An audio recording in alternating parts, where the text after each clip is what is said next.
खबर दो हुयुग कना चलावेन 30 मार्च 2023 हिलो वेस्ट बेंगल झाड़ग्राम रेन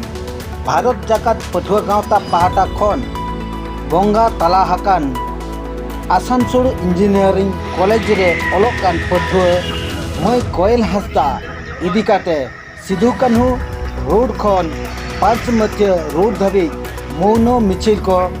ओडक लेना गंगा तला हाकान कोयल हंसदा जीवी हानापुरी रे नापाय ताहेन तायमा आर जहां आसामी को आज को गज आकादिया तुरंत उनको गिरफ्त काते शास्ति को एमा कोमा ब्यूरो रिपोर्ट रिलेमाला टीवी। तो तेहना नवा मिছিল दो चेक खातिर सालाम को गे सोशल मीडिया माध्यम से संवाद माध्यम से सालाम तक बड़ाई नाम का जे आसानसोल इंजीनियरिंग कॉलेज रे अब सानताड़ मित पठुआ कुड़ी गिद्रा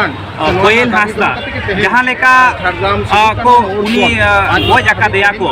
ओना रेना विरुद्ध तेगे तेहेन दो भारत जाका सानताड़ पठुआ गावता पाहटा सेट खना नोंडे भारत जाकात माझी पारगाना साव सावते झाड़ग्राम चेतान रे जहां तीन अब सानताड़ को मेना आकात ताबोना उनको को आते गे तेहेन जाते जहां गगज को जहां उनको दोषी उनको जाते लगन मेटा जथाजुग मेटांग शास्ति को न्यामा ओना लगी के तेहेन झाड़ग्राम सिधु कान्हू मोड़ खना नोंडे हाबी पांच माथा मोड़ हाबी और मौनो मिছিল तालाते तेहेन उनको दोषी को जाते शास्ति को न्यामा ओना लगी के मेटांग दाबी ले दोहयेगा।